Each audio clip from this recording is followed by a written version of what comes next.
যে মানুষটা তোমার সাধারণ অনুভূতি বা সহজ দুর্বলতায় বুঝতে পারে তুমি তাকে ভালোবাসো, সেই মানুষটা তোমার হাত ধরলে সারা জীবন শক্ত করেই ধরে রাখবে।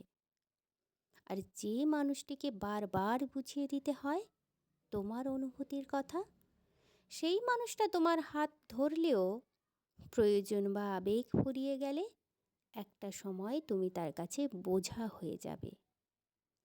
তাই অনুভূতিগুলো নিজের কাছে যত্ন করে রেখো। ভুল মানুষের কাছে মনের কথা বলে নিজেকে সস্তা করে ফেলো না, কারণ সরল মনের মানুষরা ভালোবাসার ক্ষেত্রে খুব অভাগা হয়। মনে রেখো, এই পৃথিবীর মানুষ বড় স্বার্থপর। এরা মেঘের মতো অভিনয় করে, প্রয়োজনে বৃষ্টির মতো আপন করে নেয়, আর দিন শেষে ভালো মানুষগুলো খুব কষ্ট পায়।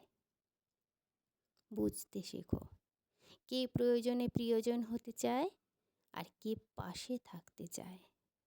যেখানে স্বার্থের প্রশ্ন ওঠে, নিকট বন্ধু বা ভালোবাসার মানুষ যেই হোক তার থেকে দূরে থাকতে শেখো। আসলে তুমি যদি নিজেই নিজের হাসির মালিক হয়ে উঠতে পারো, তবে আর কেউ তোমাকে কাঁদাতে পারবে না। নিজেকে ভালোবাসতে শিখে নাও। অনুভূতিগুলো নিজের কাছে যত্ন করে রেখো। নিজেকে সস্তা করে ফেলো না।